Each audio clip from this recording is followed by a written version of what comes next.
महान शिवभक्त हरिकेश यक्ष। प्राचीन काल में रत्नभद्र नाम से प्रसिद्ध एक धर्मात्मा यक्ष गंधमादन पर्वत पर रहता था। उनके पूर्णभद्र नामक एक पुत्र उत्पन्न हुआ। अंत में अनेक भोगों को भोगकर उस रत्नभद्र ने शिव ध्यानपरायण हो परम शांत शिवलोक को प्राप्त किया। पिता के शिवलोक चले जाने पर पूर्णभद्र ने संतानहीन होने से अपनी भार्या कणककुंडला नाम की यक्षिणी से कहा, प्रिये, मुझे पुत्र के बिना यह राज्य और महल आदि अब शून्य मालूम होता है। कणककुंडला बोली, प्राणनाथ, आप ज्ञानवान होकर पुत्र के लिए क्यों खेद करते हैं? यदि यही इच्छा है तो पुत्र मिलने का उपाय कीजिए। इस जगत में उद्यमी लोगों को क्या दुर्लभ है। जो प्राणी प्रारब्ध के भरोसे रहते हैं वह नितांत कापुरुष हैं, क्योंकि अपना किया हुआ कर्म ही प्रारब्ध है और कुछ नहीं। इस कारण प्रतिकूल प्रारब्ध को शांत करने के लिए समस्त कारणों के भी कारण रूप भगवान शिव की शरण में जाना चाहिए। यदि आप सर्वश्रेष्ठ पुत्र चाहते हैं तो भगवान शिव की शरण ग्रहण कीजिए। अपनी पत्नी की बात सुनकर यक्षराज ने गीतवाद्य से भगवान शिव का पूजन कर पुत्र की अभिलाषा पूर्ण की। उसका नाम हरिकेश पड्ढा। पुत्र उत्पन्न होने की प्रसन्नता से उसने अनेक दान पुण्य किए।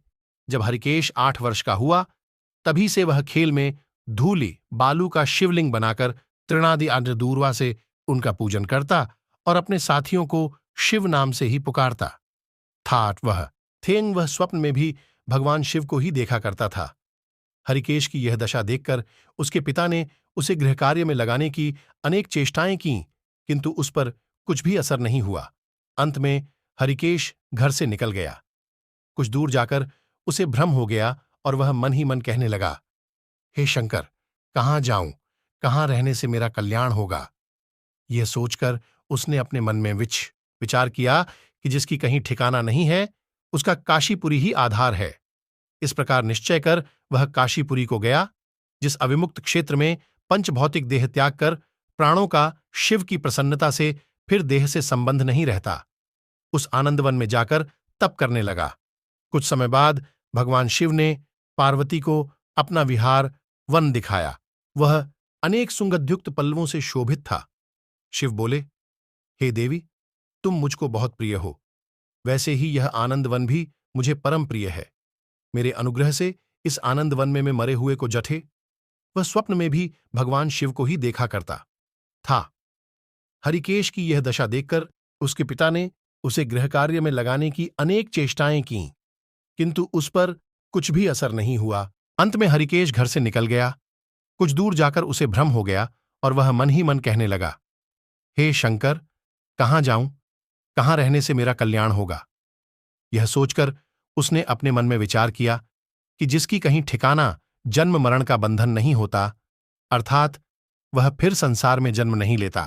पुण्यात्मा के कर्म बीज विश्वनाथ की प्रज्वलित अग्नि में जल जाते हैं, उसी से फिर वे गर्भाशय में नहीं आते।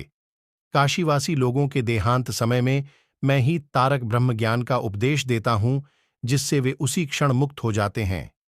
कलयुग में विश्वनाथ देव का दर्शन पूजन, काशीपुरी, भागीरथी, गंगा आदि का सेवन तथा सत्पात्र को दान विशेष फलदायक होता है। हे देवी, काशीवासी सदा मुझमें ही बसते हैं, इससे मैं संसार सागर से पार कर देता हूं, यह मेरी प्रतिज्ञा है। इस तरह वार्तालाप करते करते भगवान शिव उस स्थान पर गए जहां हरिकेश समाधि लगाए बैठा था। उसको देखकर पार्वती ने कहा, भगवन, यह आपका तपस्वी भक्त है। इस समाधिस्थ भक्त को वर देकर इसका मनोरथ पूर्ण कीजिए। इसका चित्त केवल आप में ही लगा है और इसका जीवन भी आपके ही अधीन है। पार्वती की बात सुनकर भगवान शिव उसके पास गए और उन्होंने समाधि में स्थित उस हरिकेश को हाथ से स्पर्श किया। दया सिंधु का स्पर्श पाकर उस यक्ष ने आंखें खोलकर अपने सम्मुख प्रत्यक्ष अपने अभीष्ट को देखा। गदगद स्वर में यक्ष ने कहा कि हे शंभो, हे पार्वतीप्ते, हे शंकर, आपकी जय हो। आपके करकमलों का स्पर्श पाकर मेरा यह शरीर अमृत रूप हो गया। इस प्रकार प्रिय वचन सुनकर भगवान शिव बोले, हे यक्ष, तुम इसी क्षण मेरे वर से मेरे क्षेत्र के दंडनायक हो जाओ।